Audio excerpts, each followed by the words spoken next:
Voting ટાણે જ બંગાળમાં બબાલ, પથ્થરમારામાં બીજેપી નેતા ઘાયલ, મળ્યો મંત્રીના ઘર નજીકથી બોમ્બ. પશ્ચિમ બંગાળથી ફરી એકવાર મોટા સમાચાર સામે આવ્યા છે. લોકસભા ચૂંટણીના પ્રથમ તબક્કાના મતદાન દરમિયાન પશ્ચિમ બંગાળમાં હિંસા થવાના સમાચાર છે. અહીં કૂચ બિહારના ચાંદમારી ગામ પાસે બે જૂથો વચ્ચે પથ્થરમારો થયો હતો. તેનો વિડીયો પણ સામે આવ્યો છે.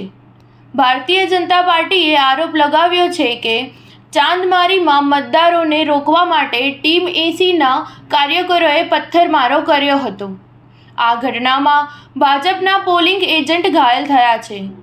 અન્ય એક અહેવાલમાં કહેવામાં આવ્યું છે કે પશ્ચિમ બંગાળમાં કેન્દ્રીય મંત્રી નિશીથ પ્રામાણિકના ઘર પાસે બોમ્બ હોવાની માહિતી છે.